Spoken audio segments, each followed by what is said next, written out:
manfaat dan barokah ilmunya. Allah mudahkan dalam segala urusannya, dan santri-santrinya dijadikan ulama warasatul anbiya. Amin ya rabbal alamin. Keluarga besar daripada Bapak Mamat sekaligus panitia peringatan hari besar Islam akan dilahirkannya junjungan alam, Nabi yang paling kita cinta, Nabi yang paling kita bangga, Nabi yang paling berjasa, yang tentunya tidak mudah mengumpulkan kita di tempat yang mulia ini, akan tetapi berkah daripada keinginan yang luhur, kerja keras keluarga beliau, alhamdulillah pada malam hari ini acaranya sukses. Kita doakan semoga dipanjangkan umurnya dengan sehat walafiat, keluarganya menjadi keluarga yang barokah, putra putrinya menjadi putra putri yang saleh dan salihah, dan mudah-mudahan menjadi husnul khatimah. Amin ya rabbal alamin. Akhirnya salam penghormatan pada malam hari ini saya sampaikan kepada segenap yang hadir, daripada kaum bapak, kaum ibu, para pemuda, para pemudi, adik dan kakak santri wa santriawati, terutama dan teristimewa sahabat saudara saya seperjuangan daripada Front Pembela Islam dan seluruh sayap juangnya juga saya tidak dapat sebutkan satu persatu. Mudah-mudahan kita semua kumpul di tempat yang mulia ini dalam rangka memuliakan Nabi yang paling mulia, dalam rangka mengingat jasa manusia yang paling berjasa. Kita bersama di tempat ini kelak bersama dalam surga bersama Nabi Al-Mustafa Muhammad Sallallahu Alaihi Wasallam. Terlebih dahulu Al-Fakir mohon maaf, tolong jangan halangi jamaah yang di sebelah sana, kasihan mereka. Saudaraku kaum muslimin muslimat rahimakumullah, di tengah-tengah situasi dan kondisi badai fitnah menghantam umat Islam begitu dahsyat, fitnah terhadap simbol-simbol Islam begitu deras, sehingga Nabi yang paling kita cinta, Nabi yang paling berjasa, saat ini banyak yang mengejek, menghina dan menistanya. Betul, bermacam-macam hinaan, bermacam-macam ejekan Nabi yang kita mulia itu dilakukan oleh orang-orang munafik, oleh orang-orang yang zalim. Akan tetapi semakin dihinakan, Allah semakin memuliakan. Betul, hanya segelintir orang yang menghina baginda Nabi, tapi dibuktikan pada malam hari ini di tempat ini hanya cukup dengan satu keluarga mengadakan maulid Nabi, ratusan bahkan ribuan jamaah datang untuk memuliakannya. Betul, sungguh sangat beruntung orang yang mau hadir ke tempat maulid Nabi.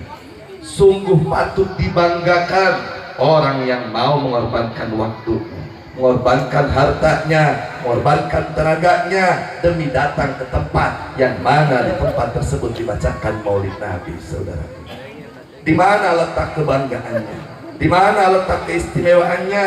Beberapa abad yang lalu seorang ulama yang luar biasa, seorang ulama yang sangat istiqomah, seorang ulama yang alim dan allama, al-jam'ul ilmi bainal ilmi al-aqli wan naqli, yaitu Syekh Jalaluddin Asyuyuti pernah mengatakan, ma min baitin aw masjidin, tidak pernah ada satupun rumah ataupun satu masjid ataupun satu musola ataupun satu tempat quri'a fihi maulidun nabi, yang mana di rumah tersebut, di masjid tersebut, di musola tersebut, di tempat tersebut dibacakan sejarah Nabi, dibacakan kelahiran Nabi, dibacakan bagaimana istimewanya Nabi dilahirkan, bahkan sebelum dilahirkannya dijenguk oleh beberapa para nabi dan mursalin. Betul, illa haffatil malaika, terkecuali rumah tersebut, masjid tersebut, tempat tersebut dikepung oleh malaikat-malaikat Allah. Saudaraku,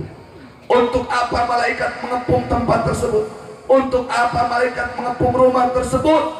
Wassalatil malaika, bukan hanya untuk mengepung dan menonton, melainkan menadahkan munajat kepada Allah, agar orang-orang yang ada di tempat itu, agar orang-orang yang ada di rumah tersebut, agar orang-orang yang ada di masjid tersebut dan tempat masjidnya tersebut diberikan rahmat ridho dari Allah Subhanahu wa ta'ala. Mungkin kanan kiri depan belakang kita kelihatan gelap gulita, tapi yakinkan di dalam hati saat ini malaikat sedang mengepung kita. Saudaraku, Bermunajat kepada Allah agar kita semua yang ada di sini mendapatkan rahmat Allah. Bermunajat kepada Allah agar kita semua yang ada di sini mendapatkan barokah dari Allah. Bermunajat kepada Allah agar kita semua di sini mendapatkan ridho dari Allah Subhanahu wa ta'ala. Berarti ini satu peringatan, hei umat Islam, apabila terjadi di tempat kita, terjadi di rumah kita sesuatu hal yang tidak diinginkan, contoh misalnya kan hari orang Sunda menyalom ayah masih letak itu tuh bawa-bawa budak imah ayah juriga kan gitu. Dari ulah neangan dukun kali-kali itu bacakan maulid Nabi, bacakan maulid Nabi, rahmat barokah dan ridha Allah akan turun ke rumah tersebut. Alhamdulillah. Dan apakah itu malaikat hanya berdoa tanpa jawaban? Tidak, dijawab langsung oleh Allah. Rahmat dan ridha Allah diberikan secara universal kepada makhluk yang ada di tempat itu, saudaraku. Insya Allah makanan yang kita makan penuh dengan keberkahan, udara yang kita hirup penuh dengan keberkahan, pandangan menjadi pendengaran yang penuh dengan keberkahan. Oleh karenanya bangga tidak dari umat Nabi, cinta tidak kepada Nabi, bangga tidak kumpul dalam acara maulid Nabi. Siap ini budaya Islam ini dipertahankan, siap ajaran ini kita terus laksanakan. Takbir. Kenapa saudaraku? Maulid Nabi harus selalu digiatkan, harus selalu diingatkan. Terserah mereka ngomong bid'ah, terserah mereka ngomong sesat, tidak ada urusan, kita akan tetap pertahankan ini peringatan maulid Nabi. Betul? Karena dari maulid Nabi inilah kita sedikit banyak mengetahui, mengenal, memahami bagaimana Rasulullah berjuang untuk Islam, bagaimana Rasulullah berjuang untuk manusia, rela memikul derita, rela memikul luka, rela diperlakukan seperti binatang. Yang penting umat Islam selamat dunia sampai akhirat. Tapi terkadang kita sedih, bagaimana tadi cucunya mengatakan, saat ini ada seorang Gus munafik, dia menghina Nabi, mengatakan Nabi itu dekil, Nabi itu congean, mungkin kalau bahasa kita itu seperti itu ya. Nabi itu namanya ingusan, bahkan andaikan di gurun pasir saat itu ada pohon jambu, mungkin Nabi Muhammad maling jambu. Saya mau tanya, kira-kira kalau ada orang seperti itu kurang ajar tidak? Kurang ajar tidak? Kurang ajar tidak? Biarkan atau lawan? Demi Allah, kami umat Islam rela mengorbankan nyawa untuk kehormatan Nabi Muhammad. Betul? Demi Allah, kami umat Islam yang ada di tempat ini rela mengorbankan apa yang kami punya demi kemuliaan Rasulullah sallallahu alaihi wasallam. Ada lagi seorang nenek-nenek, entah apa, wallahu a'lam, entah apa yang merasuki mereka. Mungkin mereka kurang baca maulid sehingga kerasukan. Sampai timbul pertanyaan, lebih berjasa mana antara Soekarno dan Nabi Muhammad? Nenek-nenek tongos. Nah ini hati-hati saudaraku, hati-hati. Saat ini Islam sedang mau dijauhkan dari Islam dengan cara dijauhkan simbol dari simbol-simbolnya. Contoh beberapa bulan yang lalu, beberapa tahun yang lalu, kita dijauhkan daripada simbol Islam kalimat La ilaha illallah Muhammadur Rasulullah. Setelah mereka melakukan itu dengan alasan bendera satu ormas tidak mempan, saat ini mereka mau menjauhkan kita daripada Nabi Muhammad, saudaraku. Sampai mengatakan kelahiran Nabi Muhammad itu biasa saja, seperti kelahiran manusia biasa. Hei goblok, kelahiran Nabi Muhammad manusia yang istimewa, beda dengan kelahiran manusia yang biasa. Sebelum dilahirkan bulan pertama pun Nabi Adam datang menjenguk kepada Sayyidatun Aminah. Betul? Bulan kedua datang Nabi Idris. Betul? Datang Nabi Sis, datang Nabi Nuh, datang Nabi Ibrahim, sampai datang Nabi Isa sebelum kelahiran Rasulullah. Ayo bacot sangenahan Nabi anggap kelahiran seperti manusia biasa. Goblok teh jelema, tolol teh jelema, polongo teh jelema, aya nu leuwih polongo, dibelaan teh jelema. Ayo nu ngahina presiden, nu ngahina wakil presiden langsung ditewak di penjara. Ayo nu ngahina Kanjeng Nabi kagak dibela, polongo teh, tolol teh, goblok teh. Masya Allah, tabarakallah. Bertanya siapa yang paling berjasa? Andaikan bukan karena jasa Rasulullah di Indonesia ini, mungkin Indonesia tidak akan ada sampai saat ini, saudara. Ya, Bung Karno diakui sebagai pahlawan yang berjasa, betul. Tapi tidak ada apa-apa yang dibandingkan Rasulullah, betul. Makanya kami lebih cinta terhadap agama daripada yang lainnya, betul. Ini orang-orang kurang ajar sekarang bertanya. Padahal kalau kita teliti, kita kaji, andaikan bukan karena akidah Islamiyah di dalam penduduk Nusantara, cuma memang di ujung-ujungnya Pak Karno yang memimpin, tapi itu pun atas dasar akidah Islam. Bung Karno sendiri mengakui tidak ada pemimpin yang besar terkecuali Nabi Muhammad. Pemimpin yang paling besar tidak ada yang melebihi daripada kepemimpinan Rasulullah sallallahu alaihi wasallam. Saking mulianya Rasulullah, saking sucinya Rasulullah, saking istimewanya Rasulullah, kita tidak diakui beriman kepada Allah. Kita tidak akan selamat daripada mara bahaya. Kita tidak akan diakui mengakui cinta kepada Allah kalau kita tidak taat dan tidak ikut kepada Nabi Muhammad SAW. Bukankah Allah sudah mengatakan, "Qul in kuntum tuhibbunallaha fattabi'uni yuhibbukumullah." Bejakan ku anjen hai Muhammad kepada mereka. Asbabun nuzul ini ayat kepada Yahudi dan Nasrani. Tapi khusus sabablah yang nau umumal hukmi. Al-amul warid fi sababin aw ghairi mu'tabarun umum. Dulu orang Yahudi dan Nasrani dilarang oleh Rasulullah menyembah berhala. Mereka menjawab, "Wahai Muhammad, kami bukan sujud kepada berhala. Kami hanya menjadikan berhala wasilah untuk kecintaan kami kepada Allah." Itu jawaban mereka. Asbabun nuzulnya seperti itu, maka diturunkanlah ayat, "Qul in kuntum tuhibbunallah." Kalau betul kita cinta kepada Allah, fattabi'uni, ay fattabi'uni fid dini, wajib taat secara total kepada Nabi yang kita cinta, Muhammad sallallahu alaihi wasallam. Kenapa wajib kita taat kepada Nabi? Karena perjuangan Rasulullah itu dahsyat, saudaraku. Perjuangan Rasulullah itu luar biasa. Banyak saat ini ulama, abuya, kiai berdakwah mengikuti Rasulullah, tapi jauh daripada manhaj Rasulullah, saudaraku. Kenapa? Karena kalau seseorang berdakwah di jalan Allah, berdakwah mau mengikuti seperti apa yang dilakukan oleh Rasulullah, maka minimal dia akan mendapatkan 3, saudara. 3 ujian, 3 efek, 3 daripada konsekuensi perjuangannya, saudara. Dan 3-tiganya ini dialami oleh Rasulullah. 3-tiganya ini ditanggung oleh Rasulullah. Mana konsekuensi daripada perjuangan Rasulullah? Wa idh yamkuru bikal ladzina kafaru liyuthbituka aw yaqtuluka aw yukhrijuka wa yamkuruna wa yamkurullah wallahu khairul makirin. Wallahu a'lamu bimuradi wa qiqati rabbi wa idh yamkuru bika lindal waktu nenek budaya bika kelawan sampean Muhammad. Sopo aladina wakai kabarukan pada kafir iya si aladina yusbitu kadara ponyen tengah bergol iya si aladina kabaruka ing sampean ayak turuka tambatan iya si aladina kabaruka ing sampean Muhammad. Ayuk nicuka tamusri iya si aladina kabaruka ing sampean Muhammad.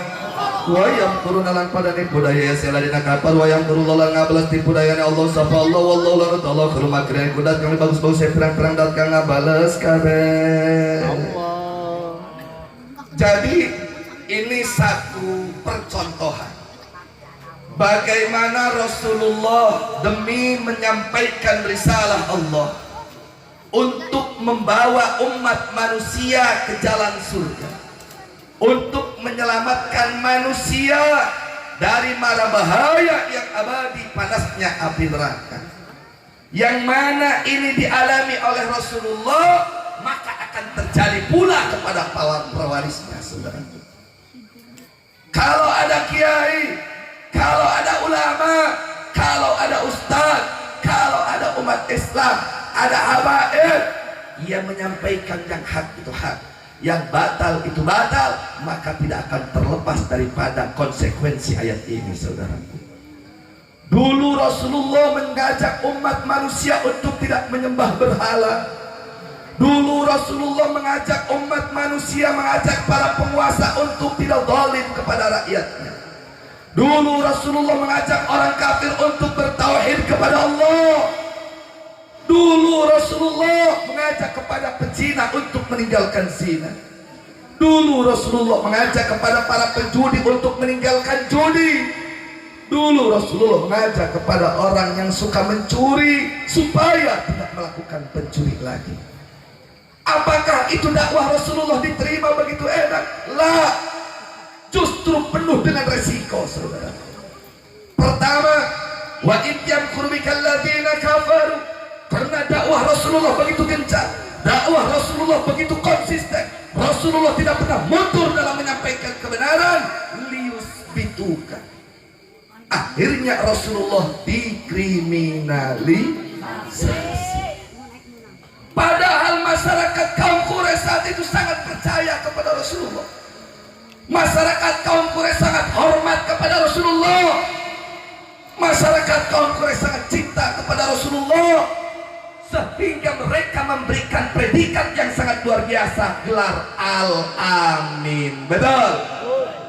Itulah hebatnya Rasulullah. Namun begitu menyampaikan risalah Allah, diajak melakukan yang benar, diajak meninggalkan yang munkar.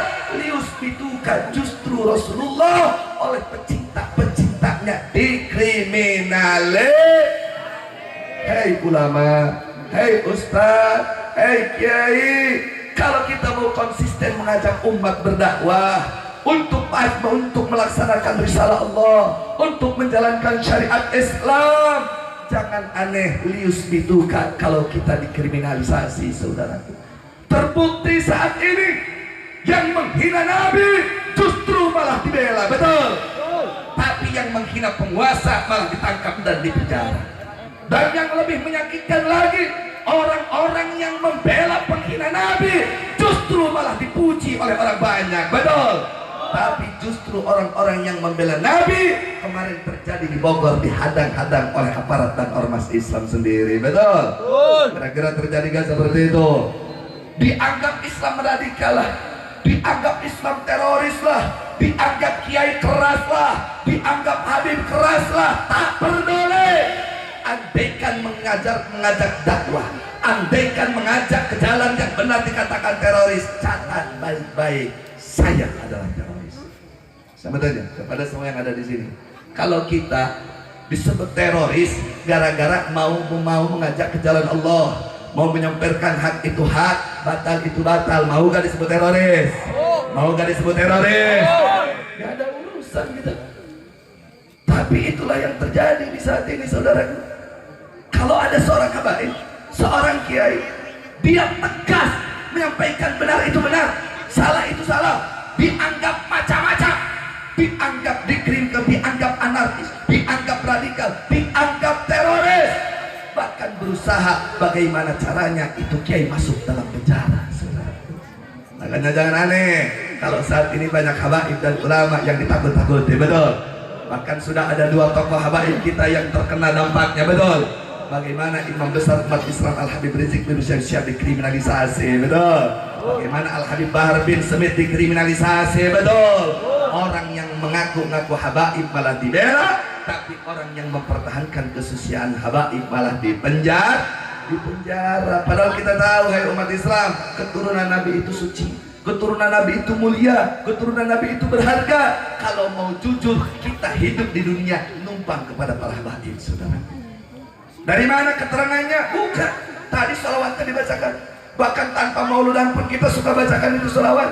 Ya Rasulullah, salamun alaik ya Rafi asyani wa daraji ahlu baitil mustafa tuhuri hum amanul ard Tifat kiri ya Rasul, salamun alaik ya Rafi asyani wa daraji. Oleh karenanya saya mau bertanya, demi melaksanakan dakwah Rasulullah, melaksanakan dakwah syariat Islam, siap tidak dikriminalisasi, siap tidak diintimidasi, siap tidak dianggap anarkis, siap tidak dianggap fundamentalis, siap tidak dianggap teroris. Takbir. Yang penting kita tidak anarkis, yang penting kita bukan teroris. Makanya saya ingin mengingatkan untuk diri saya dan umat Islam semuanya. Hai umat Islam, sadarlah, sadarlah, saat ini negara kita sedang diacak-acak. Begitu pula agama kita sedang dinista, agama kita sedang diserang dari seluruh penjuru, saudara. Bahkan tidak sedikit penguasa-penguasa pun ikut menyerang agamanya sendiri. Mana buktinya? Yuk kita lihat. Beberapa bulan yang lalu, ambil sampel saja kita. Kejadiannya banyak sebenarnya, tapi ambil sampel saja. Beberapa bulan yang lalu mungkin pernah mendengar ataupun melihat di berita bahwa ada seorang pejabat tinggi negara main ke daerah Banten, tepatnya di daerah Menes. Begitu itu pejabat turun dari mobil, langsung ada seorang laki-laki menusuk perutnya dengan gunting Naruto. Ada tidak? Ada tidak? Pernah mendengar? Pernah membaca? Siapa itu pejabat? Siapa itu pejabat? Wiran. Apa yang terjadi? Belum diklarifikasi, belum diinvestigasi, belum beres dalam penginvestigasian. Hanya selang beberapa menit kemudian di media langsung ramai. Orang kafir dan orang munafik, ormas organ Islam yang munafik langsung menulis di dalam statusnya, Islam Banten radikal, Islam teroris, Islam anarkis. Hati-hati dengan gerakan Islam saat ini. Canaon lu disebutkan Islamnya. Kenapa sih tidak ada bahasa? Ini orang kurang ajar, sudah berani menyerang aparat negara, menyerang pejabat negara. Silahkan kalau bicara seperti itu. Tapi ini belum apa-apa. Islam anarkis, Islam teroris, banget dia teroris. Nah ini terjadi. Contoh, ada seorang bupati perempuan, dia korupsi tertangkap tangan, langsung di berita menyebar seorang perempuan berjilbab dan rajin sholat, rajin puasa Senin Kemis, menjadi bupati dan dia tertangkap tangan korupsi. Apa urusannya dengan jilbab? Apa urusannya dengan sholat? Apa urusannya dengan puasa Senin Kemis? Kenapa tidak langsung dikatakan seorang bupati kabupaten ini dia korupsi, titik, saya dari kenok tahu beri. Tapi kenapa ini disebut Islamnya? Ini sinyal, saudaraku, ini sinyal.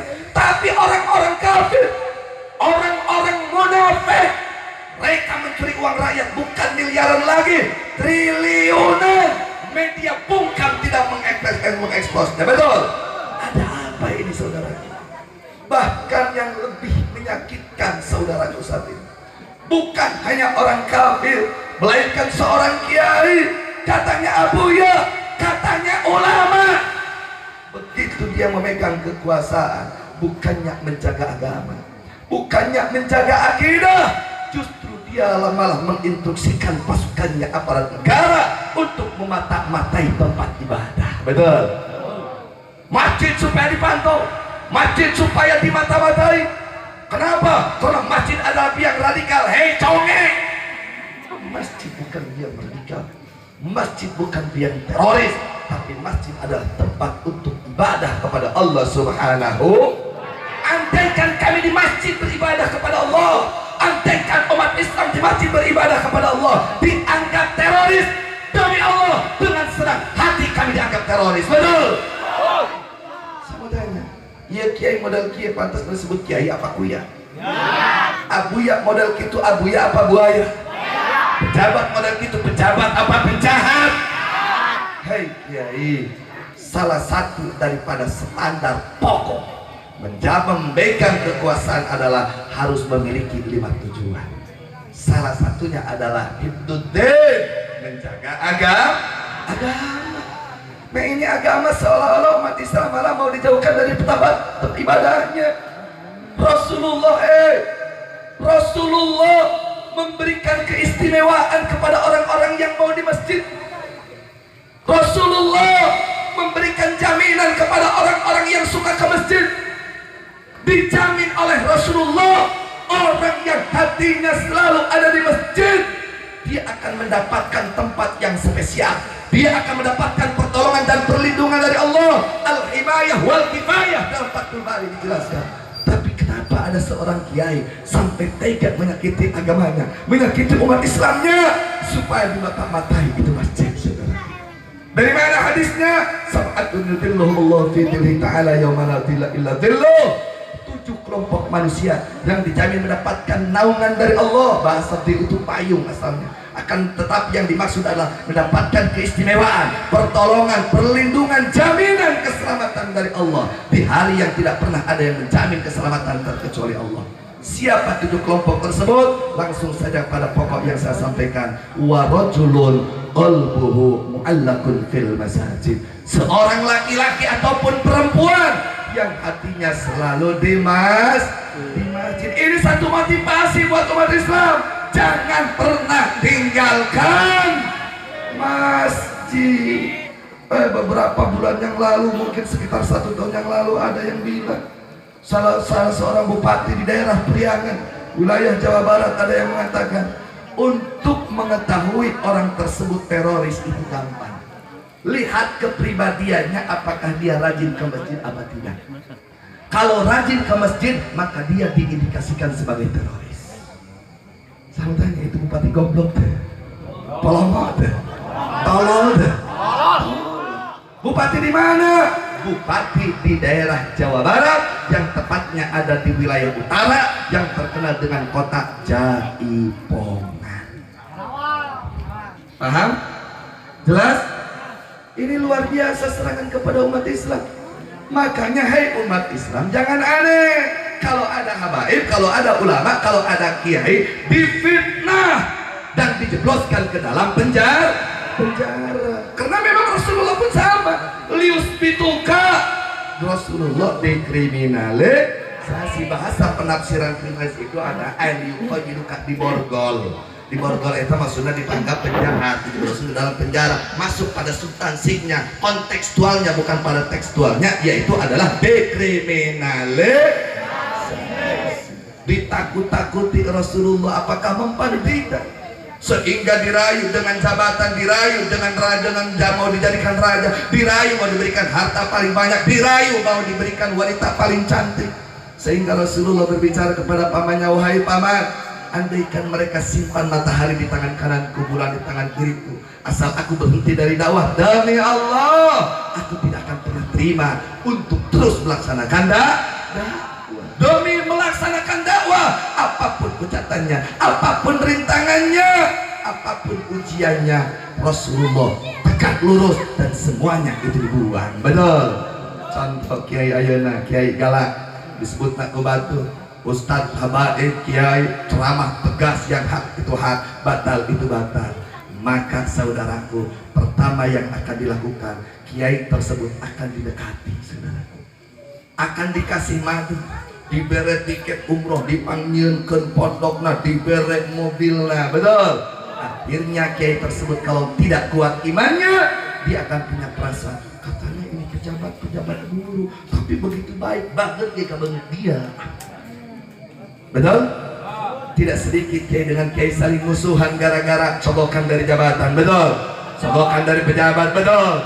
Tidak sedikit pejabat tukang mabok dibela oleh kiai gara-gara sedikit amplop. Betul. Ini terjadi. Mudah-mudahan kiai-kiai di sini semuanya istiqomah. Amin. Ya Rabbal Alamin. Sama, jangan aneh. Saya sendiri, bukan ratusan juta lagi, miliaran. Bahkan kemarin sebelum 212 itu ada seorang oknum aparat, oknum pejabat datang kepada salah satu DPW FPI di Provinsi Banten, tepatnya di daerah Tangerang. Saya tidak akan sebutkan eksplisit demi menjaga kode etik jurnalistik.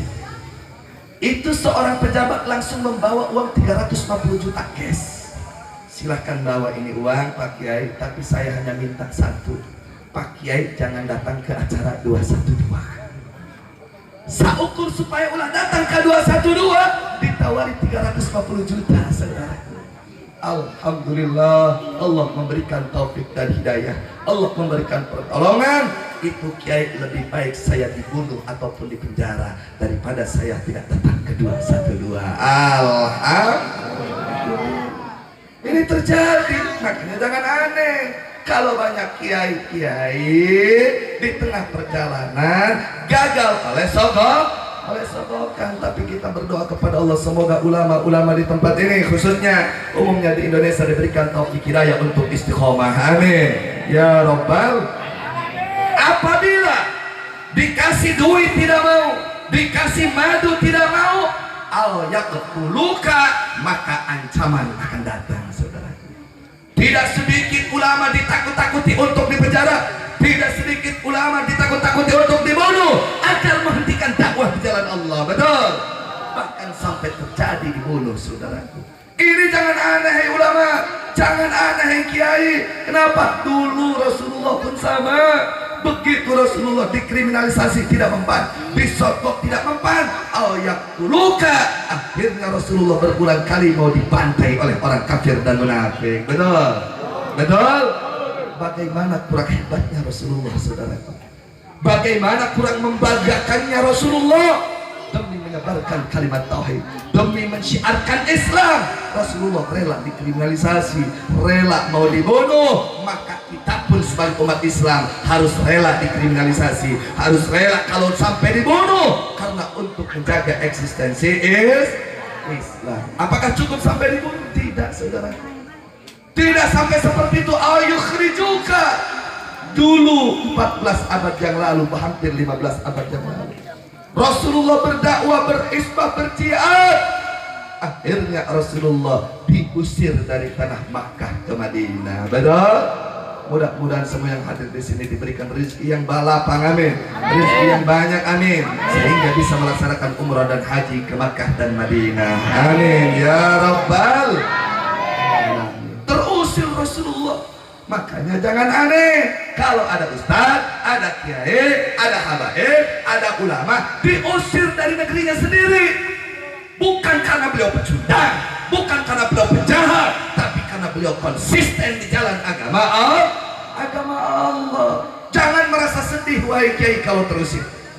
Kalau berdakwah lurus di jalan Allah terusir, jangan sedih. Kenapa? Karena memang Rasulullah pun terusir dari negeri sendiri, Makkah ke Madinah. Namun saudaraku, apakah penderitaan yang begitu besar dibiarkan begitu saja oleh Allah? Tidak akan. Apabila ada seorang ulama, ada seorang kiai konsisten membela agama Allah, penuh dengan luka dan liku, penuh dengan penderitaan, dikriminalisasi, dibunuh, diusir, bahkan dicabut kewarganegaraannya, jangan sedih. Kenapa? Wa yamkuruna wa yamkurullah. Karena Allah akan membalas makar-makar mereka, saudaraku. Rasulullah beberapa tahun kemudian setelah terusir, akhirnya mendapatkan pembalasan dari Allah untuk orang-orang kafir dengan adanya terjadinya Futuh Mekah. Betul? Bahkan satu riwayat mengatakan dengan kemenangan perang Badar, Rasulullah mendapatkan kemuliaan dan keistimewaan, dihinakanlah oleh orang-orang kafir. Maka daripada itu, insya Allah Imam besar Habib Rizik bin Hussein Syekh, kita doakan semoga panjang umurnya, amin. Disehatkan lahir dan batinnya, amin. Dimudahkan langkah perjuangannya, amin. Dicebarkan rezekinya, amin. Dijaga dan dilindungi oleh Allah, amin. Dihancurkan musuh-musuhnya, amin ya Rabbal. Beliau dikriminalisasi sudah berkali-kali di penjara, saudaraku. Dirayu dengan uang bukan kelas miliar, triliunan beliau dirayu. Saya teringat waktu aksi bela Islam, Al-Quran saat itu dihina oleh seekor babi dari Pulau Bangka yang datang ke Jakarta. Imam besar Habib Rizik setelah ditakut-takuti ditawari uang triliunan supaya tidak melaksanakan aksi 212, saudaraku, di Monas. Apa kata Imam besar? Demi Allah, saya lebih baik mati daripada menghentikan perjuangan pembelaan Al-Quran. Alhamdulillah. Akhirnya beliau pun terusir dari negara Republik Indonesia, saudaraku.